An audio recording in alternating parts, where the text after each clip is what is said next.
Avant, quand on fumait une cigarette, on savait que c'était nocif et dangereux. Aujourd'hui, avec une cigarette électronique, on sait que l'on ne sait pas vraiment ce qu'on fume. Est-ce que vous savez ce qu'il y a dans le liquide de votre cigarette électronique? Pas du tout, non. Non, mais il y a moins de produits toxiques que la cigarette basique, dans la logique des choses. J'ai entendu des rumeurs comme quoi il y a de l'antigel et qu'on utilise pour les avions, mais après je sais pas trop ce qu'il y a. Il y a, je crois, un peu d'alcool, glycol ou alcool. De la vapeur d'eau, c'est tout ce que je sais. Je voudrais bien savoir ce qu'il y a dedans vraiment parce que ils expliquent pas et c'est vrai que sur les petits flacons, il y a quand même une tête de mort en fait dessus. Je pense que si ça marche autant, c'est qu'il doit pas y avoir une raison et que dedans, il doit pas y avoir que de la vapeur d'eau, quoi. Car en tout cas, ça marche, du moins en termes de vente. La cigarette électronique, c'est un des succès de l'année. Parti de rien ou presque, il y aurait aujourd'hui plus d'1 million d'utilisateurs. Et sur Internet, tout est fait pour vous rassurer. Économique, idéal pour arrêter de fumer et surtout sans danger. À lire tous ces sites, on aurait donc trouvé un produit miracle. Alors pour en savoir plus, nous sommes allés à la rencontre de plusieurs vendeurs de cigarettes électroniques, en nous faisant passer pour un client lambda qui cherche juste à savoir si vapoter, ça peut nuire à la santé. C'est pas dangereux pour la santé? Pour l'instant, rien n'a encore été trouvé. Et du coup, au niveau des...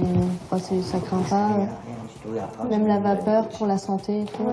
Il n'y a pas d'effet secondaire. Là, pour votre bien, 500 points, il a dit le professeur Avituif. Certaines personnes, c'est très rare, qui peuvent être allergiques au glycol, mais on va dire que c'est 1 pour 1000. Donc, en général, avant l'allergie, c'est plus que ça nous fait tous sauter un petit peu. Vous avez sinon un rapport sur le site du ministère de la Santé de 300 pages sur l'effet du propylène-glycol et de la cigarette électronique. C'est donné pour 1000 fois moins nocif. Pour 1000 fois moins nocif. que la cigarette. Quand je lis des articles sur la cigarette électronique, il y a beaucoup d'avis favorables. Mais ça n'a pas duré. Parce que le mois dernier, une enquête parue dans le magazine 60 millions de consommateurs a fait tousser les vendeurs de cigarettes électroniques. Selon leur étude, la vaporette ne serait pas aussi inoffensive que ça. Le verdict il est mitigé. Effectivement, une cigarette électronique c'est moins nocif qu'une cigarette classique. Il n'y a pas de tabac, donc il n'y a pas tous les produits de combustion du tabac. Donc ça c'est évident. Pour autant, c'est pas un produit qui est aussi inoffensif que ce qu'on veut nous faire croire. Nous, notre étude a montré que les vapeurs de cigarettes électroniques contiennent des produits potentiellement cancérigènes, notamment du formaldéhyde, de la l'acroléine qui est un produit qui est toxique, de l'acétaldéhyde, des métaux. Et les mentions sur les flacons peuvent être fantaisistes par rapport à ce qu'il y a dans la réalité. C'est l'un des points soulevés par l'étude. Les étiquettes sur les liquides ne nous diraient pas toute la vérité. Les flacons annoncent l'absence de propylène-glycol et nous on en a trouvé. Parfois ils ne disent rien et on en a trouvé en assez grande quantité. Parfois il peut y avoir 80% de propylène-glycol dans le flacon alors que l'emballage, l'étiquetage n'annonce rien. Donc à minima, les cigarettes électroniques doivent être encadrées de manière plus stricte et doivent bénéficier d'un statut plus clair. Après ce sera aux autorités de décider quel statut, parce que c'est aussi un problème, la cigarette électronique elle n'a pas de statut clair. Aujourd'hui ce ne sont pas des produits du tabac parce qu'il n'y a pas de tabac, ce ne sont pas des produits de sevrage tabagique alors que beaucoup de fumeurs les utilisent en tant que tels parce qu'ils ne sont pas encadrés pour ça, ce ne sont pas des médicaments comme les patchs, etc. Donc il y a une espèce de flou qui permet de commercialiser des produits avec des mentions fantaisistes et des produits qui émettent quand même des substances potentiellement cancérigènes, c'est le cas du formaldéhyde. Des substances potentiellement nocives dans la vapeur, on ne nous en avait pas parlé lors de notre tour des boutiques d'e-cigarettes. Alors on a décidé d'y retourner, histoire de savoir s'il fallait avoir peur d'avaler de l'acroléine, de l'acétaldéhyde ou du formaldéhyde par exemple. Le formaldéhyde. Il faut savoir que ce composant-là, il s'émane de tous les meubles, de toutes les peintures que vous avez chez vous, vous en aspirez toute la journée. Ouais, et du coup, ça suffit. Il y a plein de choses comme ça où ils vous ont fait peur parce que c'est des noms effectivement qu'on ne connaît pas. C'est comme le propylène-glycol. C'est un produit qui est utilisé même dans la nourriture, dans les steaks, dans tout ce qui est comme ça, on le mange. Dans les steaks. Et oui, parce que c'est en fait c'est un, comment t'appelles ça, un stabilisant de matière grasse. Dans énormément, par exemple, ce que dans vous le avez savon, dans le shampoing. Et même les organes. Mais bon, ça je ne mange pas, donc à la limite. Donc c'est pas dangereux pour ma santé si j'en fume. Du tout. Et tu as énormément de médecins qui le conseillent, même aux femmes enceintes. La dernière fois, on a une cliente en femme enceinte, c'est son médecin qui lui a dit de venir ici. Dès que vous voyez que c'est cher, il n'y a pas d'inquiétude. Enfin, il n'y a pas d'inquiétude. Je ne peux pas vous dire à 200% qu'il n'y a pas d'inquiétude à avoir. Ça serait malhonnête de ma part de vous dire ça, mais moi, je ne sais pas. Ah oui, quand même. Ah oui, quand même. D'autant que si on insiste un peu, on se rend compte que certains vendeurs le reconnaissent. Oui, la cigarette électronique peut être dangereuse, à condition qu'elle soit vendue par leurs concurrents. Après, c'est comme les boutiques de téléphone. Ouais. Au début, ça a poussé parce que ça faisait de l'argent. La cigarette électronique, c'est pareil. Ouais, il y en a partout. Hein, donc, vous avez beaucoup de magasins qui ouvrent et qui vont refermer petit à petit après parce qu'ils sont Ils conseillent mal leurs clients, ils leur disent n'importe où et n'importe quoi. Et à peu près, il y aurait combien de boutiques fiables, enfin de marques fiables, d'enseignes? Pas tant que ça. Je suis sûr que j'aurai plus d'enseignes à se méfier que d'enseignes où allez-y les yeux fermés. Forcément, avec un marché qui pèse 40 millions d'euros, c'est chacun pour soi. Les vendeurs de cigarettes électroniques ne s'accordent en fait que sur un seul point. Ils ne feraient pas un peu n'importe quoi avec leurs tests, tous ces journalistes? Et c'est-à-dire qu'eux, ils ont pas fait les tests à vide. C'est ça que je comprends pas. Pour trouver ça, si. La machine a forcément dû cramer à vide. Ce journaliste, il s'est fait incendier par que ce soit les utilisateurs, que ce soit les pneumologues, les cancérologues, en disant que c'était des grosses conneries. Si je vais chercher la pire cigarette qui existe, vendue sur la plage, sur un marché, les tests sont pas forcément bons. Il faut qu'ils trouvent quelque chose. Hein. Ils sont obligés. C'est le marché qui est en pleine évolution. Donc ils trouvent des petits trucs. Si vraiment il y avait tous ces agents chimiques, etc., on n'aurait pas pu le mettre. Mais vous pensez qu'ils l'ont inventé? Ah oui. Une chose est sûre dans cette histoire, il y a forcément quelqu'un qui essaye de nous enfumer. Même la vapeur pour la santé et tout. Il n'y a pas d'effet secondaire. Là, pour un quotidien, 500 points. Il a dit le professeur Avituif.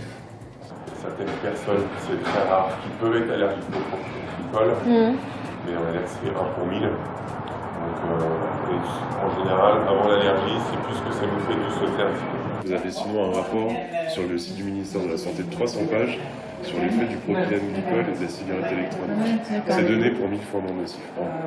Pour 1000 fois moins nocif. que la cigarette. Quand je lis des articles sur la cigarette électronique, il y a beaucoup d'avis favorables. Mais ça n'a pas duré, parce que le mois dernier, une enquête parue dans le magazine 60 millions de consommateurs a fait tousser les vendeurs de cigarettes électroniques. Selon leur étude, la vaporette ne serait pas aussi inoffensive que ça. Le verdict, il est mitigé. Effectivement, une cigarette électronique, c'est moins nocif qu'une cigarette classique. Il n'y a pas de tabac, donc il n'y a pas tous les produits de combustion du tabac. Donc ça, c'est évident. Pour autant, c'est pas un produit qui est aussi inoffensif que ce qu'on veut nous faire croire. Nous, notre étude a montré que les vapeurs de cigarettes électroniques contiennent des produits potentiellement cancérigènes, notamment du formaldéhyde, de l'acroléine, qui est un produit qui est toxique, de l'acétaldéhyde, des métaux. Et les mentions sur les flacons peuvent être fantaisistes par rapport à ce qu'il y a dans la réalité. C'est l'un des points soulevés par l'étude. Les étiquettes sur les liquides ne nous diraient pas toute la vérité. Les flacons annoncent l'absence de propylène glycol et nous, on en a trouvé. Parfois, ils ne disent rien et on en a trouvé en assez grande quantité. Parfois, il peut y avoir 80% de propylène glycol dans le flacon alors que l'emballage, l'étiquetage n'annonce rien. Donc, à minima, les cigarettes électroniques doivent être encadrées de manière plus stricte et doivent bénéficier d'un statut plus clair. Après, ce sera aux autorités de décider quel statut, parce que c'est aussi un problème. La cigarette électronique, elle n'a pas de statut clair. Aujourd'hui, ce ne sont pas des produits du tabac parce qu'il n'y a pas de tabac. Ce ne sont pas des produits de sevrage tabagique alors que beaucoup de fumeurs les utilisent en tant que tels parce qu'ils ne sont pas encadrés pour ça. Ce ne sont pas des médicaments comme les patchs, etc. Donc, il y a une espèce de flou qui permet de commercialiser des produits avec des mentions fantaisistes et des produits qui émettent quand même des substances potentiellement cancérigènes. C'est le cas du formaldéhyde. Des substances potentiellement nocives dans la vapeur, on ne nous en avait pas parlé lors de notre tour des boutiques d'e-cigarettes. Alors on a décidé d'y retourner, histoire de savoir s'il fallait avoir peur d'avaler de l'acroléine, de l'acétaldéhyde ou du formaldéhyde par exemple. Le formaldéhyde. Ouais. Il faut savoir que ce composant-là, il s'émane de tous les meubles, de toutes les peintures que vous avez chez vous, vous en aspirez toute la journée. Ouais, et il y a du coup, ça suffit. Il y a plein de choses comme ça où ils vous ont fait peur parce que c'est des noms effectivement qu'on ne connaît pas. C'est comme le propylène glycol. C'est un produit qui est utilisé même dans la nourriture, dans les steaks, dans tout ce qui est comme ça, on le mange. Dans les steaks. Et oui, parce que c'est en fait c'est un, comment t'appelles ça, un stabilisant de matière grasse. Dans énormément, par exemple, ce que dans vous le avez savon, dans le shampoing. Et même les organes. Mais bon, ça je ne mange pas, donc à la limite. Donc c'est pas dangereux pour ma santé si j'en fume. Du tout. L'étiquetage n'annonce rien. Donc, à minima, les cigarettes électroniques doivent être encadrées de manière plus stricte et doivent bénéficier d'un statut plus clair. Après, ce sera aux autorités de décider quel statut, parce que c'est aussi un problème. La cigarette électronique, elle n'a pas de statut clair. Aujourd'hui, ce ne sont pas des produits du tabac, parce qu'il n'y a pas de tabac. Ce ne sont pas des produits de sevrage tabagique, alors que beaucoup de fumeurs les utilisent en tant que tels, parce qu'ils ne sont pas encadrés pour ça. Ce ne sont pas des médicaments comme les patchs, etc. Donc, il y a une espèce de flou qui permet de commercialiser des produits avec des mentions fantaisistes et des produits qui émettent quand même des substances potentiellement cancérigènes. C'est le cas du formaldéhyde. Des substances potentiellement nocives dans la vapeur, on ne nous en avait pas parlé lors de notre tour des boutiques d'e-cigarettes. Alors on a décidé d'y retourner, histoire de savoir s'il fallait avoir peur d'avaler de l'acroléine, de l'acétaldéhyde ou du formaldéhyde par exemple. Le formaldéhyde. Ouais. Il faut savoir que ce composant-là, Il s'émane de tous les meubles, de toutes les peintures que vous avez chez vous, vous en aspirez toute la journée. Ouais, et il y a du plein, coup, ça suffit. Il y a plein de choses comme ça où ils vous ont fait peur parce que c'est des noms effectivement qu'on connaît pas. C'est comme le propylène glycol. C'est un produit qui est utilisé même dans la nourriture, dans les steaks, dans tout ce qui est comme ça, on le mange. Dans les steaks. Et oui, parce que c'est en fait c'est un, comment t'appelles ça, un stabilisant de matière grasse. Dans énormément, par exemple, ce que dans vous le avez savon, dans le shampoing. Et même les organes. Mais bon, ça, je ne mange pas, donc à la limite. Donc c'est pas dangereux pour ma santé si j'en fume. Du tout.